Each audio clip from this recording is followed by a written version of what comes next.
3장 8절입니다. 창세기 3장 8절 함께 읽도록 하겠습니다. 함께 읽겠습니다. 시작.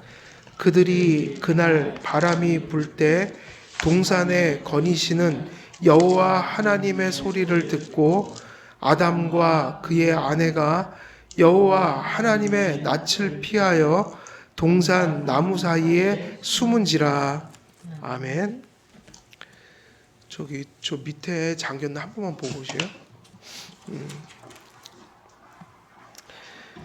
자, 오늘 이제 8절 지난주에 이어서 또 계속 말씀을 전하도록 하겠습니다. 우리가 오늘 좀 살펴볼 그 구절은 하루 중 바람이 불 때 하나님의 음성을 하나님께서 들려주셨다.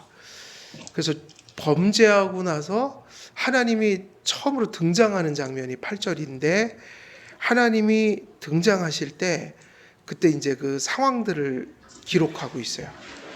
되게 짧지만 되게 많은 의미들을 담고 있는 구절이죠. 많은 것을 얘기는 하지 않지만 이 이야기가 어떻게 보면 처음 인간이 그렇게 타락했던 사건을 담고 있다면 우리의 타락의 기원을 거기다 기록해 놓으신 건데, 타락의 기원을 보게 되면 많은 말은 있지 않잖아요. 그러니까 어떻게 보면 하나님께서는 필요한 말씀만 거기다 이제 남겨 놓으셨고 기록해 주셨고, 그렇다면 그 말씀들은 짧지만 상당히 이제 중요한 의미들을 많이 담고 있다고 봐야 돼요. 그래서 우리가 먼저 살펴볼 거는 그 하나님의 임재, 타락한 그 아담과 하와 앞에 하나님이 나타나실 때에 그때 이 본문은 무슨 말을 하나? 그때 상황을 기록해 놨죠. 그게 무슨 얘기를 기록해 놨습니까? 그들이 그날 바람이 불 때, 그러면서 여호와께서 언제 나타나신 거예요? 바람이 불 때였어요. 그래서 하나님께서 아담과 하와에게 찾아와 부르시며 죄를 범한 자들로서 그들을 당신 앞에 소환하신 때를 개역개정 성경에서는 그날 바람이 불 때라고 번역하고 있어요. 그러니까 하나님이 거니셨다. 그러면서 아담을 부르셨다. 하와를 부르셨다. 근데 그렇게 부르실 때 그때 정황이 하나 딱 기록되어 있죠. 다른 얘기는 아무것도 없는데 바람이 불 때 그렇게 되어 있다고요. 그래서 원문대로 하면 하루 중 바람이 불 때라고 번역할 수 있어요.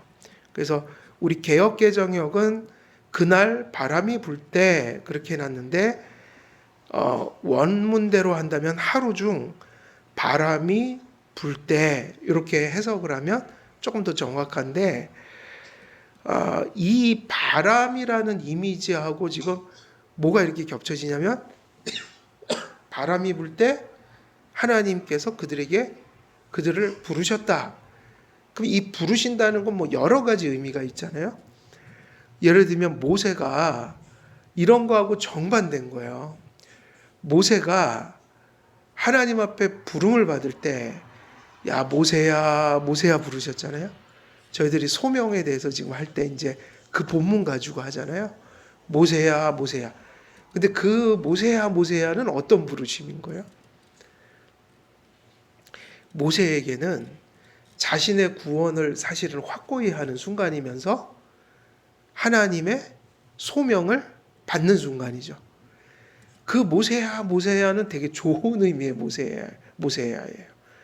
그러니까 여기서는 지금 아담아 여기서의 이 부름은 어떤 의미예요? 좋은 의미가 아니라 아주 나쁜 의미죠. 다시 말하면 이런 단어를 사용하는 게 가장 정확해요. 주님께서 아담아 내가 어디 있느냐, 이건 무슨 구원을 주시려고 부르는 것도 아니고 소명을 주시려고 부르는 것도 아니고 엘리야에게 한 것처럼 위로하려고 부르신 것도 아니다. 이건 소환이에요. 죄인을 법정에서 불러내는 거예요. 그러니까 이것은 죄인에게는 하늘 법정에서 하는 일과 같아요. 그건 지상 법정도 아니고 어디 법정이라고요? 하늘 법정. 이 칼빈은 가끔 주석 같은 데다 그런 얘기를, 하나님의 심판을 얘기할 때 그런 얘기를 많이 하거든요. 그리고 우리의 구원을 얘기할 때도 우리가 왜 감사해야 하는지, 우리가 지상 법정에 섰던 자들이 아니라는 얘기예요. condemnation, 정죄, 하나님께 정죄를 받았다. 그리고 심판과 형벌을 선고받았다. 그때 우리는 지상 법정에 서 있던 자들이 아니라는 거예요. 성경은 비유적으로 사용할 때만 지상 법정을 가지고 와서 우리 심판을 얘기할 때가 있지만 그것은 비유일 뿐이에요. 우리는 어디 법정에 서 있던 자들이에요? 천상의 법정. 천상의 법정은 누가 심판자인 거죠? 세상의 법관들이 아니라 하나님 앞에 서 있다. 세상의 법관들을 빠져나갈 수는 있어요. 그리고 세상의 법정은 기껏 해봤자 최고형이 사형밖에 안 돼요. 육체를 죽일 뿐이에요. 그래서 성경에서도 그런 얘기를 했죠. 그러니까 육체만 죽이는, 육체는 죽여도 영혼은 어떻게 할 수 없는 인간 핍박자들을 두려워하지 말고 누구를 두려워하라? 너의 몸과 영혼을 지옥에 던지시는 하나님을 두려워하라. 그러니까 이것은 지상법정하고는 상대가 안 되는 소환이었어요. 지상에서도 지상법정이 아니에요. 왜 이것이 정말 엄중하냐면 여기에 심판자는 누구기 때문이에요? 하나님이에요. 예수 그리스도를 믿기 전까지는 이 법정에는 변호사도 없어요. 다 끝난 선고예요. 그래서 아담이 이 아담아 아담아 이렇게 부르실 때 처음 죄를 경험했던 아담이 혹은 하와가 나무 뒤에 숨을 수밖에 없었던 심정은 그냥 그렇게 단순하게 이해를 할 수가 있는 게 아니에요. 그냥 나무 뒤에 숨었다. 뭔가 좀 수치스러웠나 보다. 그 정도가 아니겠죠. 이것은 이루 말할 수 없는 비참함이었어요. 두려움이었고 일종의 하나님 앞에 서는 것 자체가 공포스러운 것이죠. 그런데 이게 얼마나 낯선 정서냔 말이에요. 바로 엊그제 좀 전까지만 해도 하나님은 너무너무 좋으신 분이었고 소위 아버지인 거잖아요. 아담 하와에게는. 하와의 아담에게 그 좋은 하나님이 공포의 하나님이 되어버렸다. 그 무엇 때문이죠? 하나님 때문이 아니에요. 하나님은 오로지 공정하게 공의롭게 심판하실 분이에요. 문제는 뭐였던 거죠? 죄 때문이었다.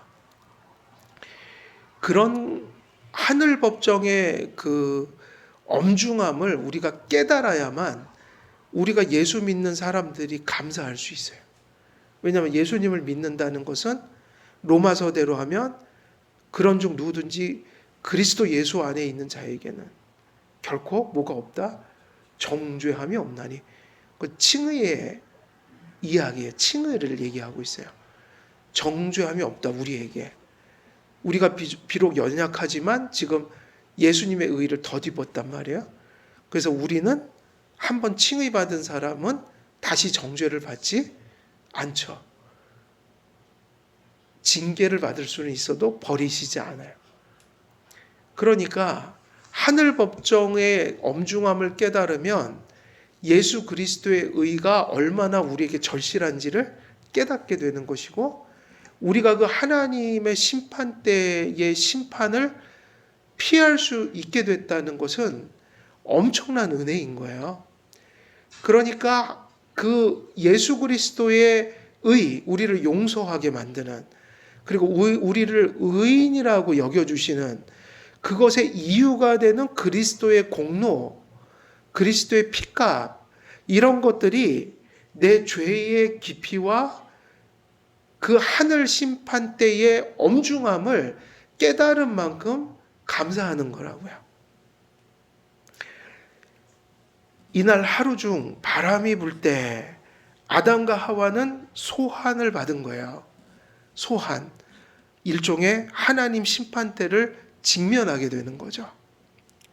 72역에서는 아담과 하와가 정오경에 범죄했고 하나님께서 저녁 때쯤 그들을 소환하셔 심판하셨다고 생각해서 이 구절을 저녁때로 번역을 했어요. 그날 바람이 불 때를 저녁때로 번역을 했어요. 72역은요.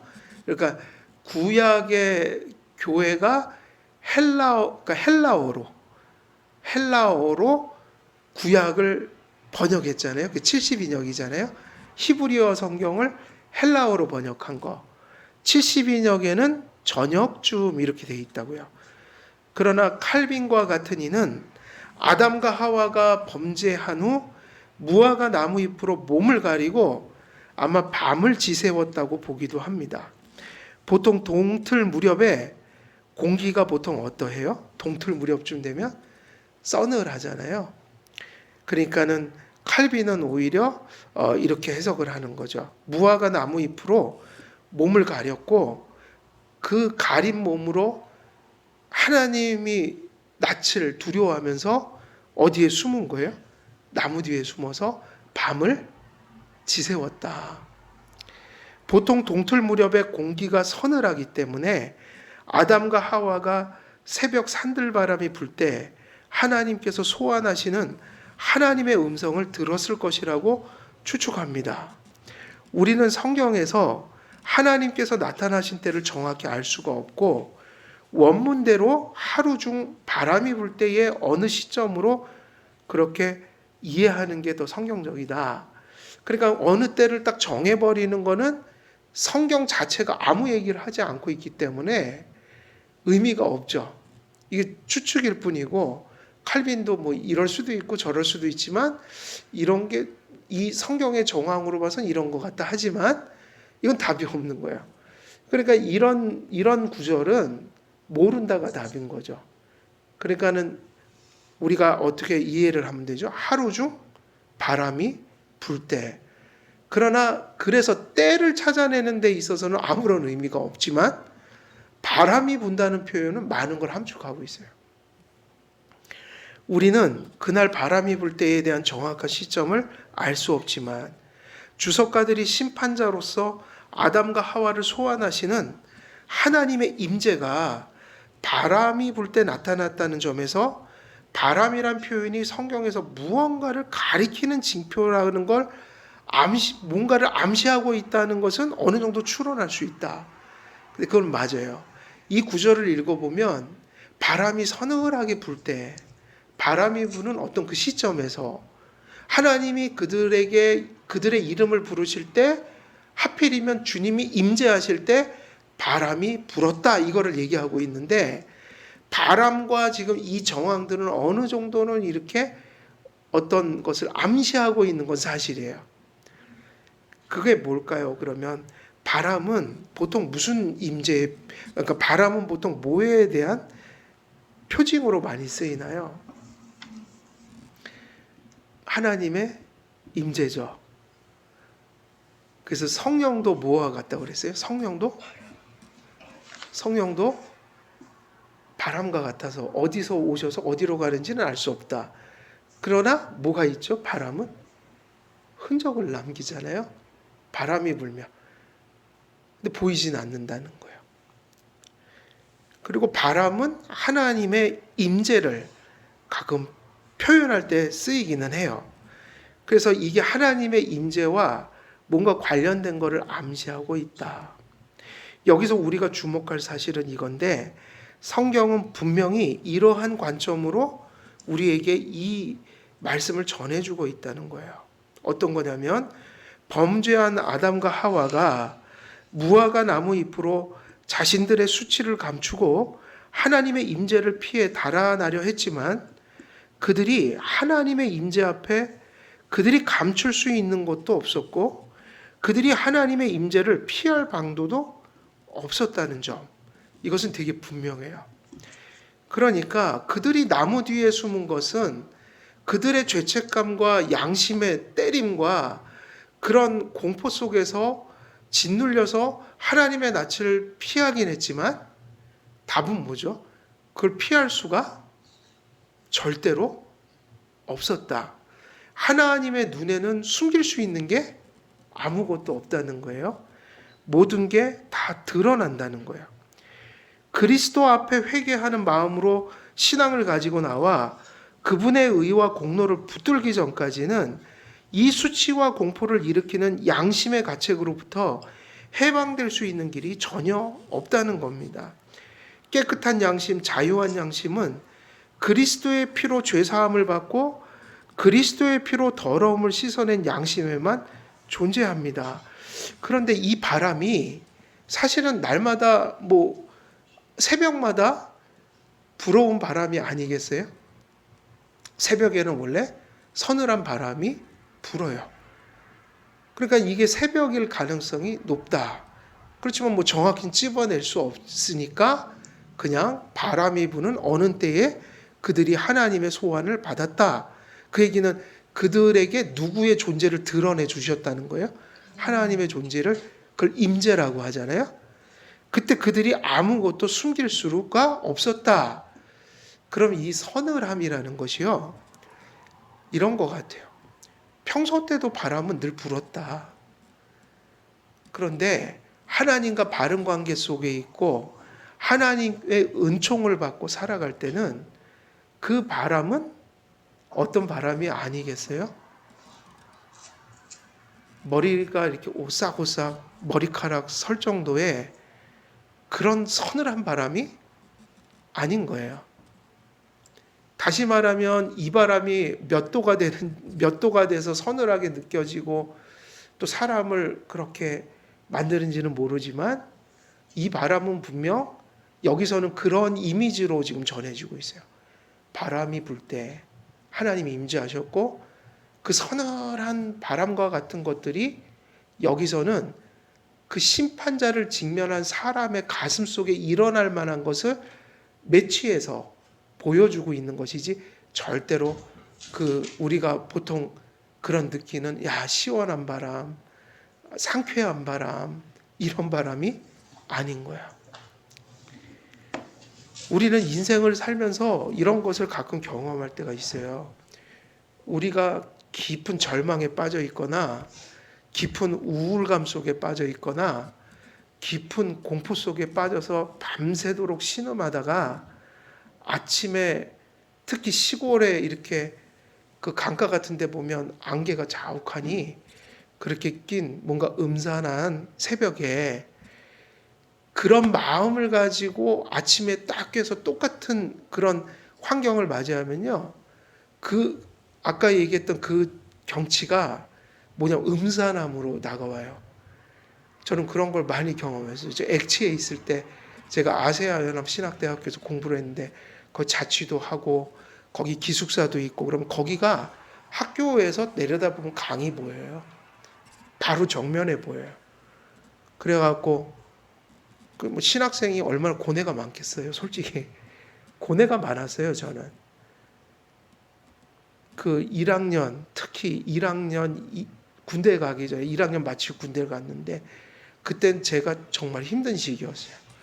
아침에 밤새 영적인 고뇌 속에서, 두려움 속에서 막 그렇게 힘들어 하다가 아침에 눈을 탁 뜨면 먼저 가슴은 천근만근 누워있던 바닥으로 깔아앉고 저 밖에 꼭 거기는 안개가 끼거든요. 그 강이 얼마나 아름다운 거예요, 사실은요. 그걸 딱 보면 딱 내 마음처럼 무거워 보여요. 근데 내가 기분이 이렇게 상쾌하고 평안할 때 그걸 보잖아요. 그럼 똑같은 상황인데, 우리 학교 경치 멋지다. 우리 학교 경치는 왜 이렇게 아름다워? 강에 그냥 안개가 자욱하니 아름답다 이러거든요.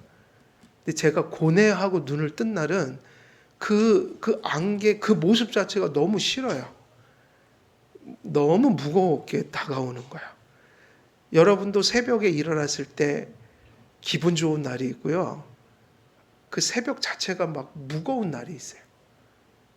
그러면 그 환경하고 내 정서가 같이 맞물려 돌아가요. 똑같은 환경이지만 그 환경 자체가 달리 해석이 돼요. 여기서 이 바람이 불었다는 얘기는요, 상당히 안 좋은 그 아담과 하와의 마음을 표현해 주는 것일 수 있어요. 죄를 범한 사람의 양심은 뭐로 짓눌립니까? 양심의 가책으로 짓눌려요. 그리고 수치와 공포를 무화과 나무잎과 같은 것으로 가릴 때 그걸 가리고 칼빈 얘기대로 했으면 밤새껏 그거로 가리고 이거로 뭔가 해결될까 하고 있었지만 좀처럼 그게 해결되지 않는 기나긴 고통스러운 밤을 지샜다. 결론은 뭐죠? 가릴 수가 없었고 바람 부는 어느 시점에 하나님이 부르실 때 그들의 심장은 철렁 내려 앉았다. 죄를 얘기하고 하나님의 용서를 구하기 전까지는 이 모든 것을 가릴 수 있는 어떤 방도도 없었다. 다시 말하면 바람이 불 때 하나님의 임재가 다가왔고 그들이 절망스러운 마음으로 그렇게 허물어지는 그 모습은요,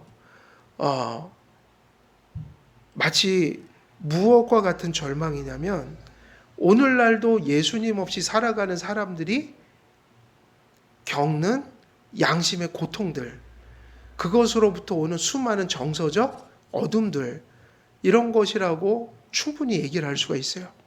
성경에서는 이 나무 뒤에 숨어서 이렇게 아름다웠고 상쾌한 바람이 우울하고 무겁고 암울한, 어떻게 보면 공포스러운 그 서늘하게 만드는 바람처럼 이렇게 느껴지게 하는 그 정서와 마음 상태가 어떤 사람에게도 있었냐면 수가성의 여인과 같은 여인들이 이런 걸 경험했다고요. 수가성의 여인 있잖아요. 수가성의 여인. 그 사마리아에 예수님이 우물가에 있었을 때 우물가에 찾아왔던 여인이 어떤 여인이었어요? 5명의 남편을 두었죠. 근데 하필이면 꼭 정오에 물을 길러 온단 말이에요. 지금도 중동에는요, 아마 12시부터인가 2시까지가 통행 금지 시간이래요. 너무 뜨거워서 큰일 날까봐 그때는 사람들의 통행을 되게 이렇게 자제시킨다고 그래요. 근데 하필이면 낮 12시 정오에 물 길러 가요? 이유가 뭐죠? 자기가 남편이 5명이나 되니 그 정욕대로 살았던 삶을 사람들이 다 알고 있단 말이에요, 동네에서요. 그래서 어떻게 할까봐? 자기를 보면 수군될까봐 도무지 사람이 있는 시간에는 물을 길러 못 가는 거예요.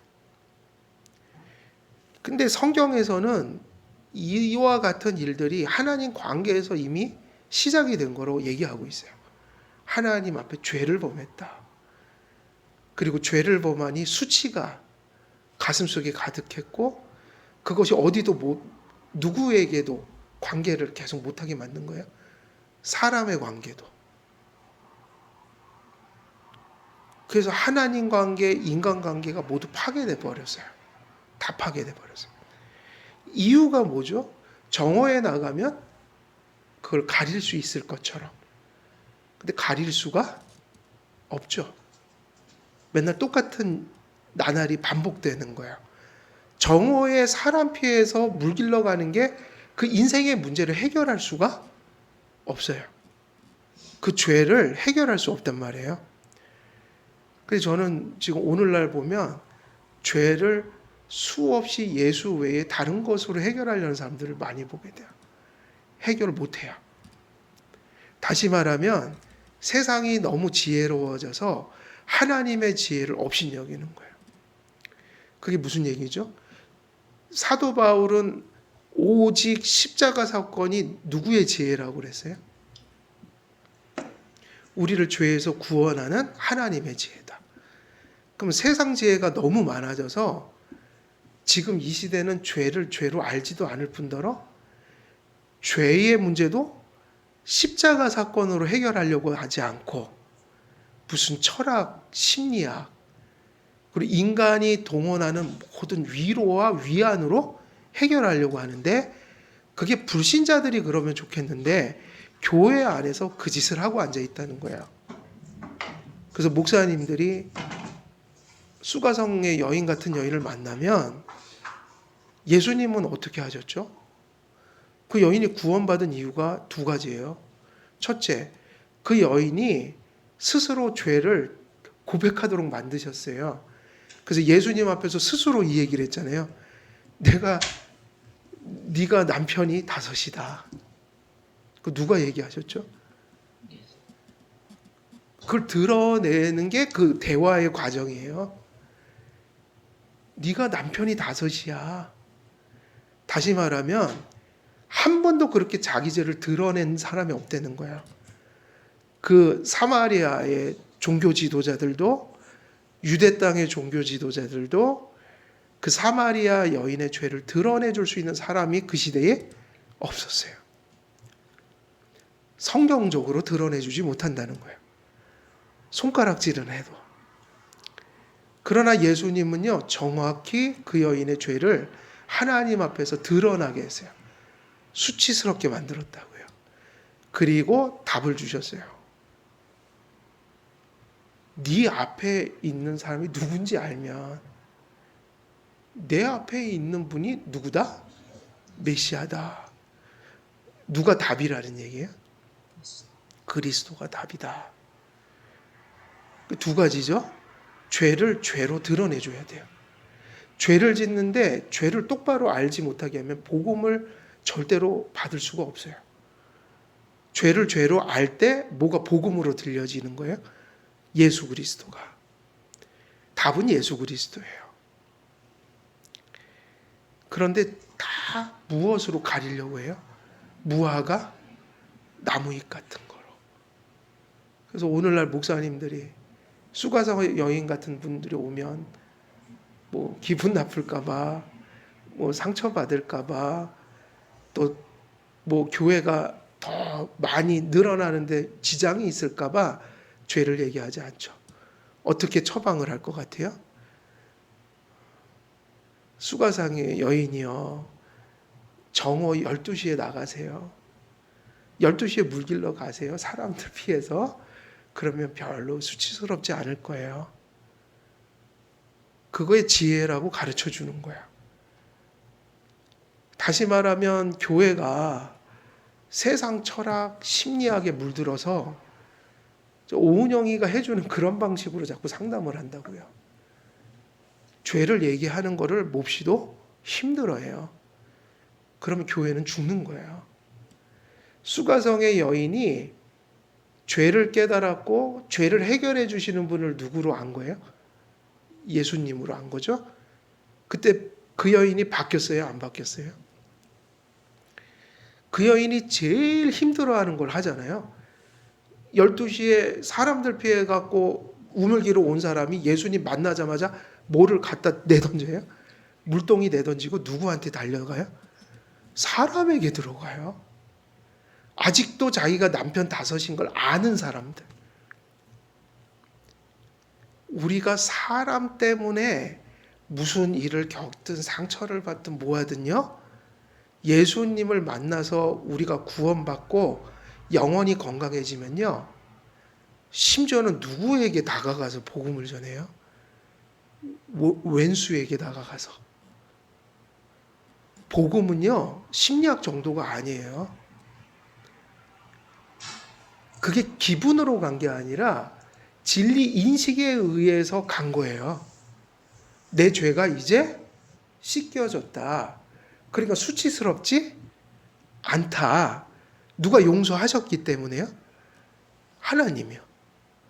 예수를 통해 하나님이 남편을 5이나 가르친 나의 죄를 어떻게 했다는 확신을 가진 거예요?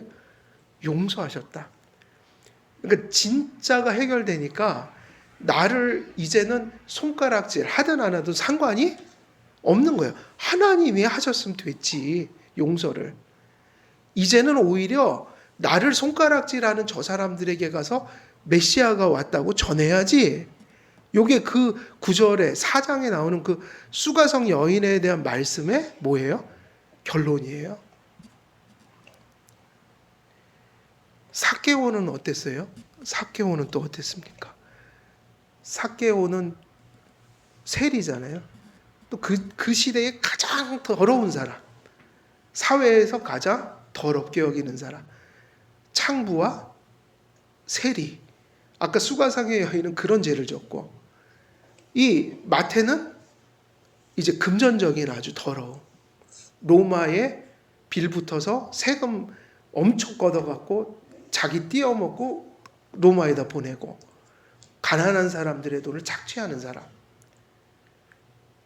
죄가 많았어요. 거기다가 삭개오는 또 뭐까지 또 이 핸디캡이 있었어요. 이 삭개오는 아주 외모에 아주 어려움이 많은 사람이었어요. 거의 비정상적일 정도로. 그러니까 죄책감에 열등감에 휩싸여 있던 사람들이. 그 사람은 그 죄책감과 세상 사람들에 대한 열등감을 뭐로 가리려고 했죠? 아까 수가성의 여인이 정오에 물들어가는 거였다면 사람 피해 당하는 거. 삭개오는 뭘 가지고 열등감과 죄책감을 가려보려고 했을까요? 그것은 돈이었어요. 안 되더라. 예수님 소문 듣고 이제 뽕나무 위에 가서 예수님 만나는 장면. 똑같아요. 수가성의 여인이나 삭개오나 죄를 깨닫고 예수님이 주시는 것을 깨달았을 때 비로소 뭐를 이겨낼 수 있었던 거예요? 죄책감과 수치감과 그런 모든 것들로부터 해방될 수 있었다. 지금 아담과 하와는 아직 원시 복음을 받기 전이죠. 밤새껏 그것을 가리고 있었는지는 모르지만 어찌됐든 그 무화과 나무 잎으로 몸을 가리고 있었으나 아무것도 가릴 수 있는 게 없었습니다. 죄를 범한 아담과 하와가 무화과 나무 잎으로 몸을 가린 후 하나님의 음성을 들을 때 가장 먼저 보인 모습은 동산 나무 사이에 하나님의 낯을 피해 숨어버린 행동이 성경에서 보이고 있다. 나무 뒤에 숨었다. 왜 숨는가? 이제 하나님과의 관계가 그만큼 파괴됐다는 거예요. 하나님께 범죄하고 하나님과의 관계가 불화할 때 가장 먼저 나타나는 현상은 하나님의 낯을 피하는 현상입니다. 근데 구원을 우리가 잃진 않아도요, 성도도 죄를 짓고 회개하기 전까지는 어떤 반응을 보일까요? 그러니까 연합이 깨지진 않아도 어떤 의미에서는 하나님을 계속 피할까요? 교제 차원에서는. 이해되시죠? 하나님께 버림받진 않았어도 성도가 자꾸 죄를 범하고 회개를 하지 않으면 하나님과 뭐가 막히는 거예요? 관계가 끊어지진 않아도 교제가 막혀진다. 그 교제가 막혀질 때 우리도 이런 고통을 계속 당하죠. 죄책감, 수치감. 왜냐하면 무화과 나무 잎과 같은 것으로 수치를 가려도 하나님의 임재의식 앞에 아무것도 가릴 수 없다는 의식이 발현했기 때문에 그의 가슴 속을 짓누르는 것들이 하나도 바뀐 게 없더라. 그래서 무엇이 필요한 거예요? 그리스도의 의가 필요하다. 그것을 옷을 입어야 한다.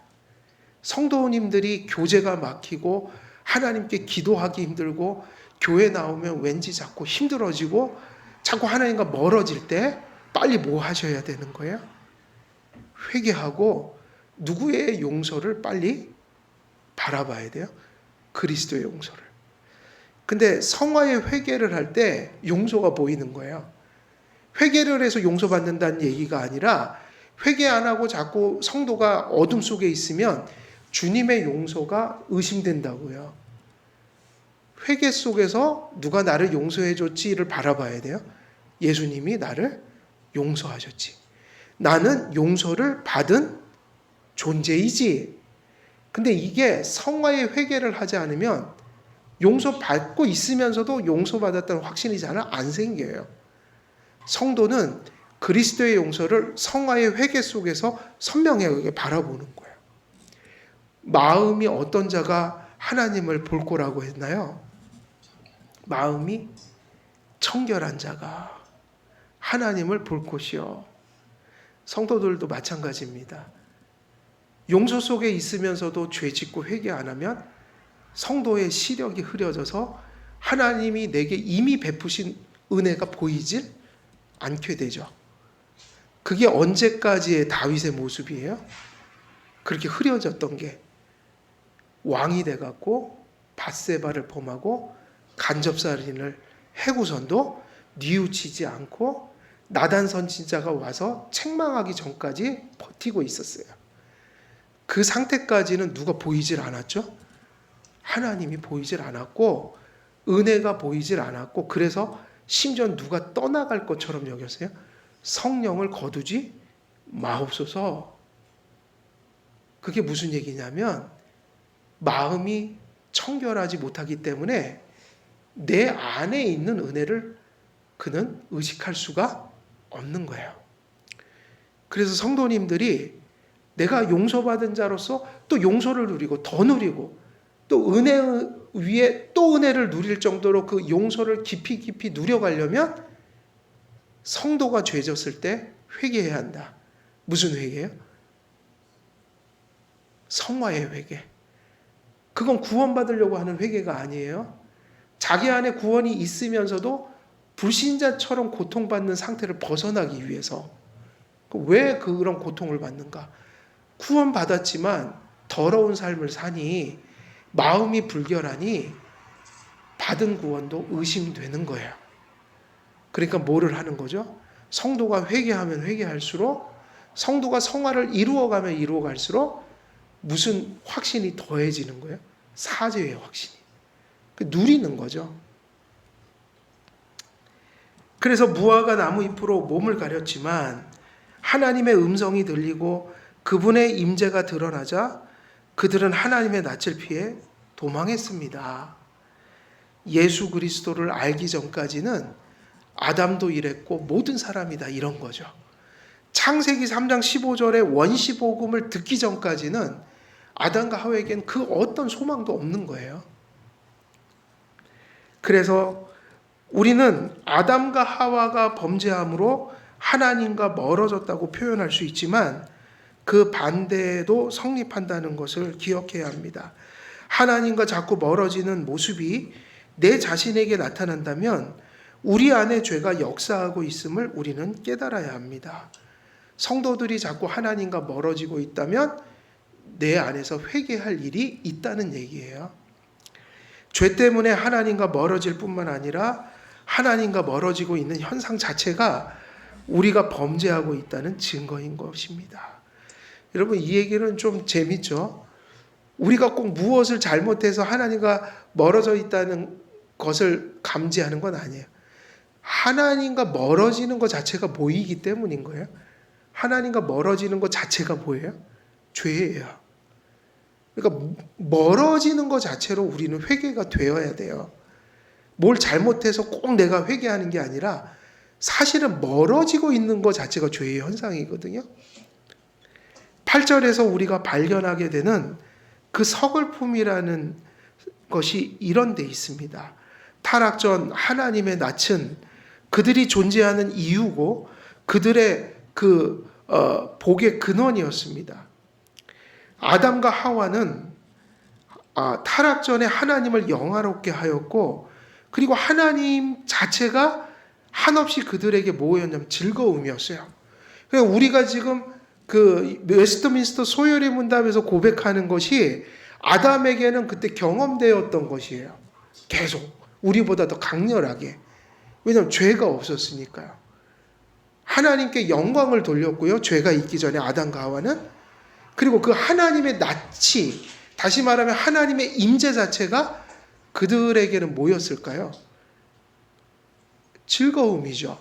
즐거움. 하나님의 임재가 그거 자체가 뭐를 가져왔냐면 아담과 하와에게 최고의 즐거움이었어요.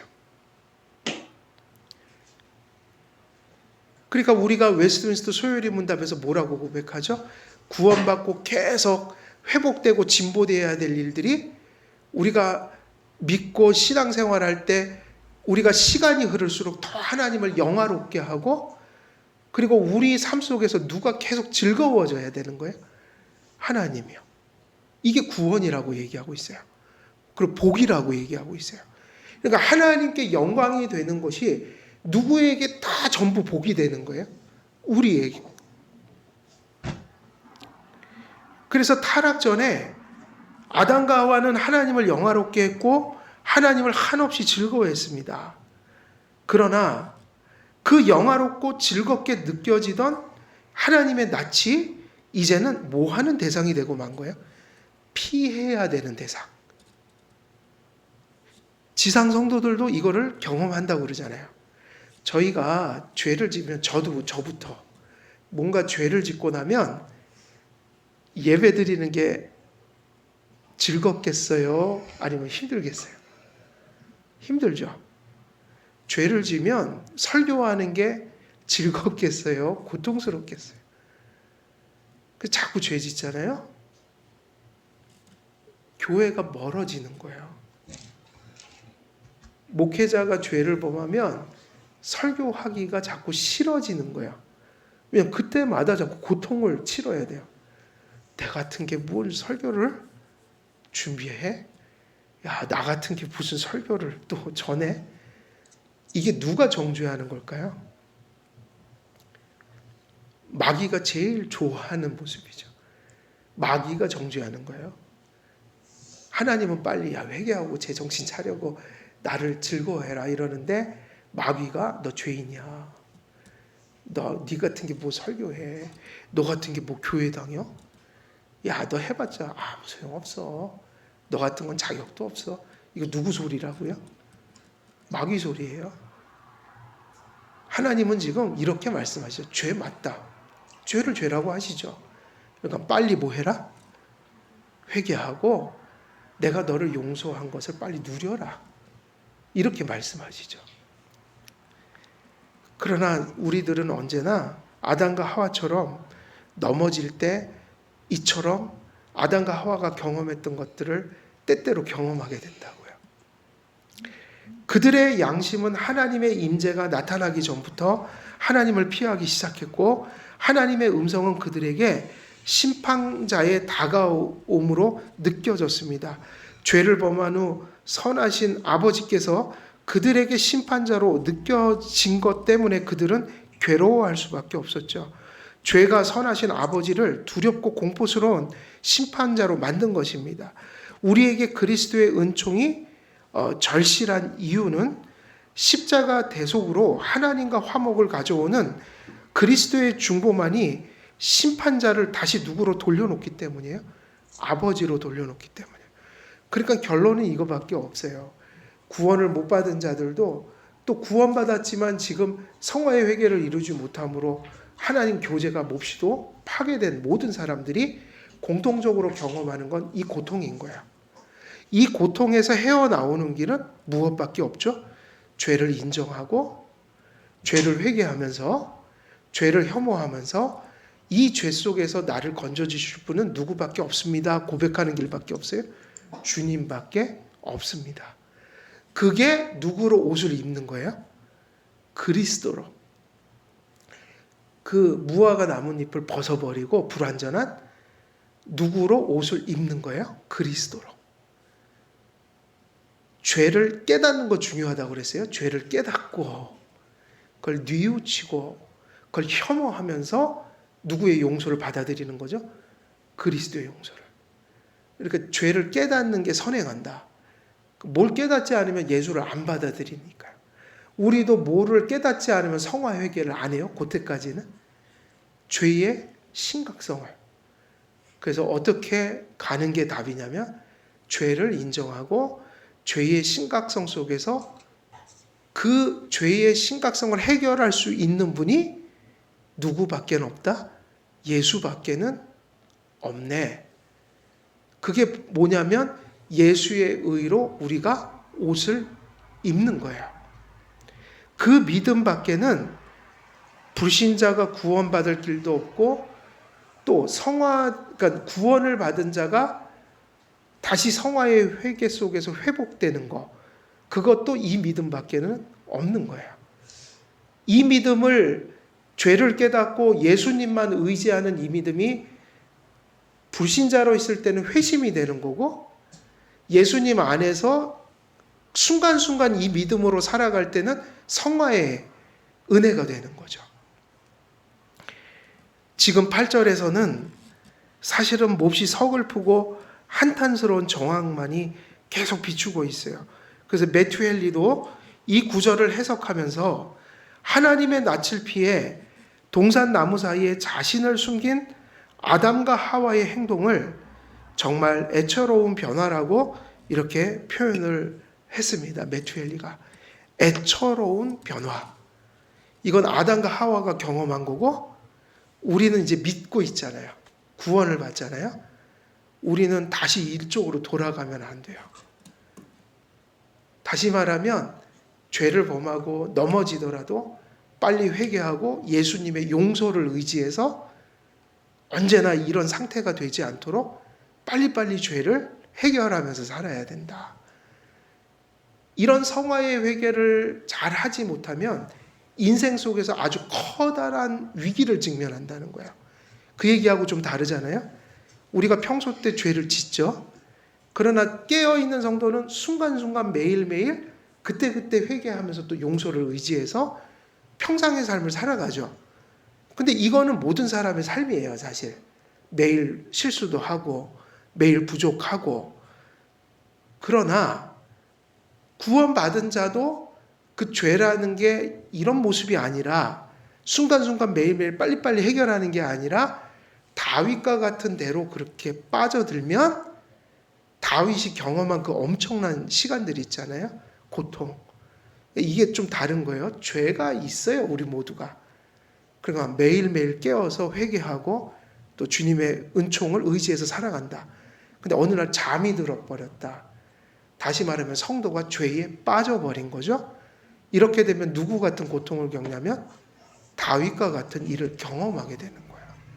그러니까 그런 일은 없어야죠. 그래서 루터가 뭐라고 그랬냐면, 죄가 우리 머리 위를 지나가는 것은 어쩔 수 없지만 죄가 우리 머리에 뭐를 틀지 못하게 하라? 둥지를 틀지 못하게 하라. 구원받은 사람도 죄에 오랜 시간 깊이 회개 안 하면서 상당히 깊이 심각하게 빠져들 때가 있단 말이에요. 그러면 하나님이 징계하시고 또 회개시키시겠죠, 언젠가는. 택함 받았다면. 그러나 이런 식으로 가는 것은 삶의 뭐를 치러야 되는 거죠? 대가를 치러야 돼요.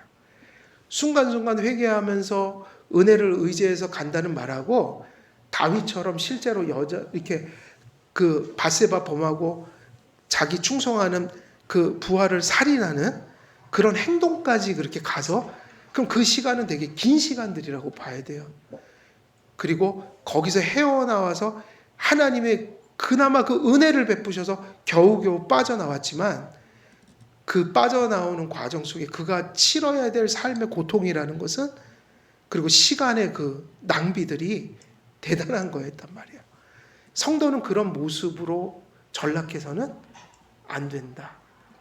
그래서 항상 순간순간 회개하고 주님의 의를 덧입어서 항상 그 건강한 양심으로, 주님 때문에, 우리가 깨끗해서가 아니라 주님 때문에 건강한 양심으로, 평안한 양심으로 주님과 교제하면서 사는 거, 이게 되게 중요하다는 거죠. 그렇게 본다면 오늘 말씀 속에서, 오늘 시간이 이제 다 됐으니까 여기서 끊으면, 여기서 핵심은 뭐냐면 무화과 나뭇잎으로 하나님의 그 무거운 심판을 견뎌낼 수가 없는 것인데,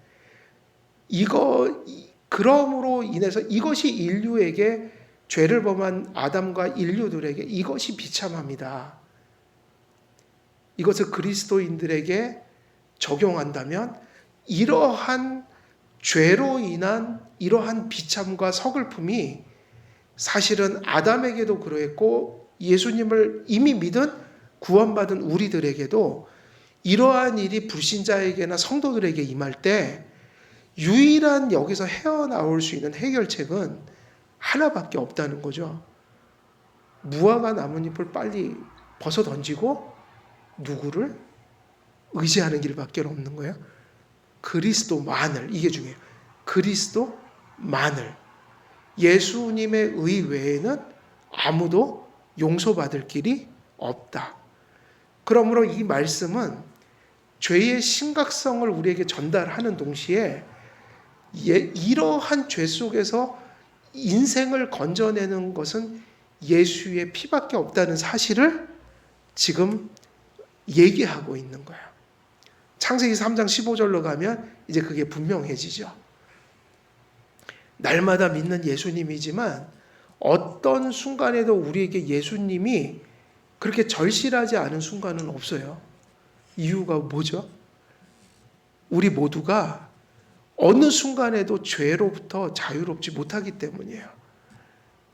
그러니까 성도님들이 어느 순간에도 우리가 이렇게 살아가는 것은 예수님의 십자가 사건 덕분이다라는 것을 인정하고 살아야 돼요.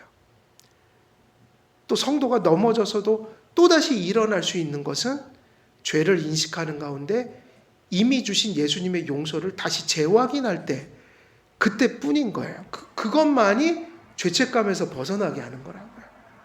그러니까 우리들에게도 예수님을 처음 믿는 사람들만이 아니라 이미 예수님을 믿고 또 계속 그렇게 살아가는 우리들에게도 순간순간이 절실한 분, 순간순간에 절실한 분이 누구냐면 예수님이다.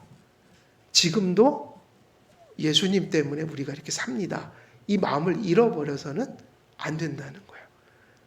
그런 믿음 속에서만 순간순간이 범사에 감사, 언제나 예수님의 가치를 우리가 인정하고 감사하게 된다. 이런 부분들이 오늘 본문 속에서 우리가 깊이 이렇게 붙들어야 될 중요한 메시지라고 생각합니다. 오늘 여기까지 말씀 전하고 제가 기도하고 또 개인적인 기도를 드리도록 하겠습니다.